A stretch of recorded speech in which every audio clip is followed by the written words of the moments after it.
बऱ्याच लोकांना सकाळी उठल्यानंतर किंवा ऑफिसमध्ये बसलेला आहात तर स्वतः या पद्धतीने मान मोडायची सवय असते आणि जोरजोरात कडकडून मान मोडल्यानंतर त्यांना बरं वाटतं.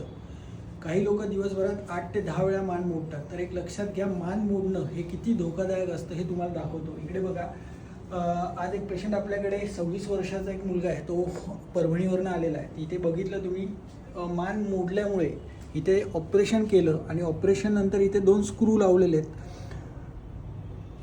मान मोडल्यानंतर त्यांचा लघवीचा कंट्रोल गेला, त्याचबरोबर चालताना चक्कर यायला लागली, मान दुखायला लागली, डोकं प्रचंड दुखायला लागलं. इथे ऑपरेशन केलेलं मार्किंग आहे, तुम्ही जर बघाल तर हे बघा ऑपरेशन चालू आहे. सर, मान मोडल्यानंतर किती दिवसांनी कसे कसे सिम्पटम्स दिसायला लागले थोडं सांगा.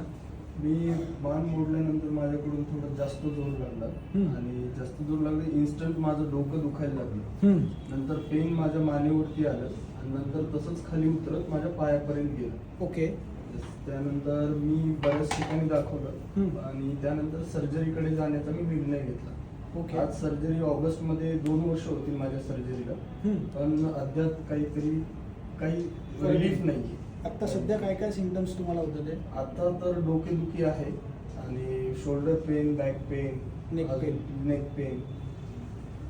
एक लक्षात घ्या, ऑपरेशन म्हणजेच पर्याय असं नाही आहे. आज तुम्ही बघताय की इथे सर्जरी केलेली आहे, 2 स्क्रू लावलेले आहेत, 1 प्लेट लावलेली आहे. त्यांनी बॉम्बेला जाऊन चांगल्या हॉस्पिटलमधनं सर्जरी केली आहे. परंतु सर्जरी करणं म्हणजे बरं होणं हे तर नाहीच आहे, परंतु मान पण तुम्ही घरच्या घरी मोडू नका. अन्यथा बऱ्याच वेळा असे ऑपरेशन करून बऱ्याच वेळा लघवीचा कंट्रोल जातो.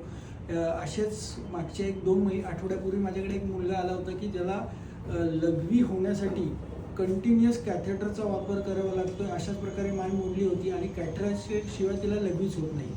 तर असे वेगवेगळे सिम्पटम्स वेगवेगळ्या पेशंटमध्ये दिसू शकतात. तर शक्यतो मान दुखत असेल तर योग्य डॉक्टरांना जाऊन दाखवा, त्याच्यावरती उपचार करा, योगासनं करा, वेगवेगळ्या तज्ज्ञ डॉक्टरांना भेटून त्याच्यावरती उपाय करा. स्वतः घरच्या घरी मान मोडून उपचार करायला जाऊ नका.